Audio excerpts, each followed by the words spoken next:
Kalau bukan karena syafaat, kita itu nggak mau capek. Nabu genjring tuh capek kan?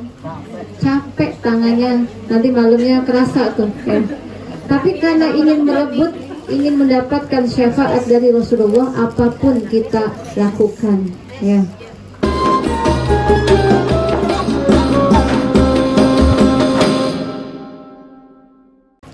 Tidak seberapa kalau tangan. Bahkan melihat Sayyidah Khadijah ya, istrinya beliau, hartanya sampai habis, dari kayanya, paling kayanya orang ya, sampai hartanya habis untuk Rasulullah, tidak menyesal ya. Ini baru tangan, Bu. Harta saja tidak menjadi penyesalan ya. Kenapa? Karena untuk meraih syafaatnya Nabi Muhammad SAW itu mahal, bukan dibayar pakai uang, tapi dengan ikhlas. Uang banyak kalau tidak ikhlas ya tidak akan sampai, tapi dengan ikhlas, walaupun uang sedikit, ada tenaga ya. Yang saya hormati para hadirin semuanya yang insya Allah dirahmati oleh Allah Subhanahu wa Ta'ala. Sekarang ini sudah tanggal 14 Rabiul Awal kalau nggak salah ya, masih hangat-hangatnya bulan Maulid ya, dimana setiap hari para ibu keluar rumah untuk apa, Bu? Untuk membaca berjanji, untuk membaca deba ya. Kenapa? Karena saking senangnya.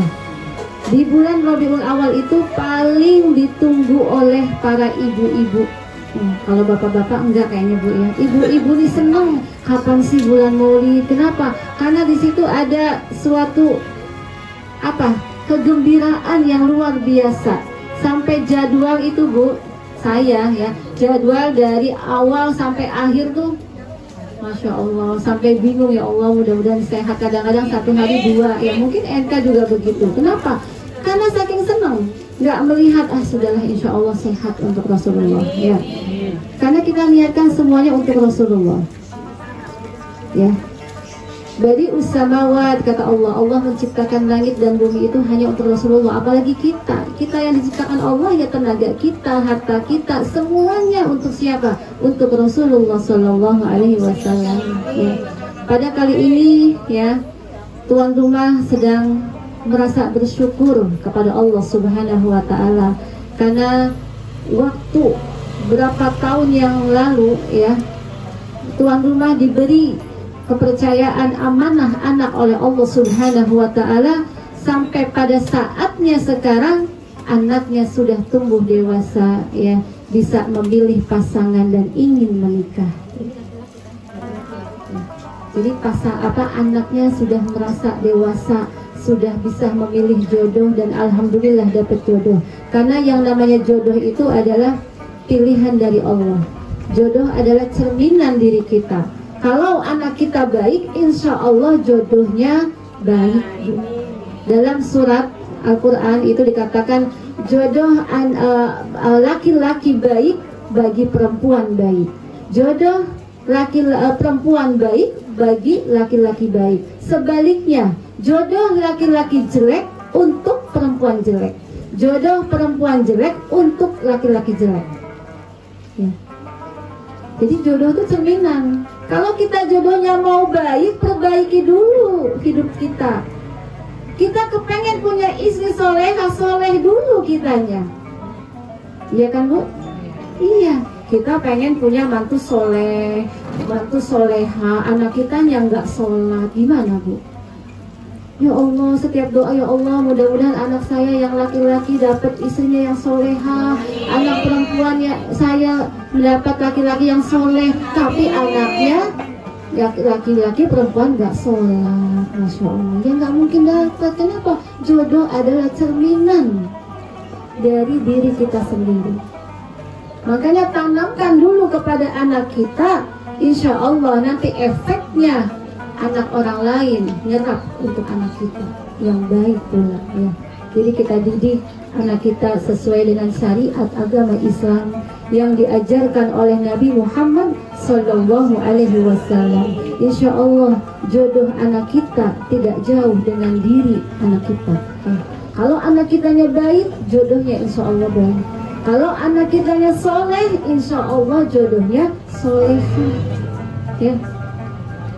Jadi Masya Allah, tentang jodoh ini jangan khawatir ya, Allah sudah mengaturnya. Tapi kita harus tahu diri, kalau kita punya anak, kepengen punya mantunya soleh, soleha, anak kita dibentuk dulu menjadi anak yang soleh, soleha. Insya Allah pada saat waktunya anak kita menikah, tidak akan mengecewakan kita. Kadang-kadang kita lihat, maaf ya Bu ya, ada laki-lakinya pemabok, dapat istrinya pemabok. Sama-sama mabok, ya. Ada, kenapa? Karena jodoh itu cerminan. Jadi kalau kata Allah jangan khawatir, kalau mau jodoh buat anakmu yang baik, jadikan anakmu baik dulu, maka aku akan beri jodoh yang terbaik untuk anakmu. Kalau masalah nikah itu gampang Bu ya. Kalau masalah nikah itu gampang. Yang susah tuh niatnya, kata Rasulullah. Nikah itu gampang, di mana saja, kapan saja bisa. Tapi niatnya itu, ya. Kenapa? Karena kalau ingin menikahkan anak, ditanya dulu anaknya, kamu mau nikah niatnya apa? Ya. Innamal a'malu binniyat. Jangan karena niat saya ngelihat cantiknya. Cantik itu relatif Bu, kayak bunga ya. Bunga itu kadang nantinya bersemi, terusnya mekar, bagus, lama-lama bisa layu. Kalau sudah layu, lari orangnya. Ya. Kalau karena cantik, kecantikan itu relatif. Ketika cantiknya hilang, maka pandangan matanya sudah tidak bisa melihat kecantikan pasangannya, maka yang ada mencari lagi. Itu karena cantik. Begitu juga sebaliknya, perempuan melihat gantengnya. Ketika gantengnya sudah habis, maka akan selingkuh. Perempuan juga bisa selingkuh, jangan dikira laki-laki aja yang selingkuh. Perempuan tuh banyak, malah lebih banyak perempuan mungkin daripada laki-laki. Nah, untuk bilangin gali, ya. Itu kalau melihat fisiknya, nggak lihat harta. Ketika perempuan atau laki-laki melihat sesuatu yang ada pada dirinya, hartanya untuk menikah, ketika sudah jatuh bangkrut, hartanya habis, uangnya habis, insya Allah lari Bu.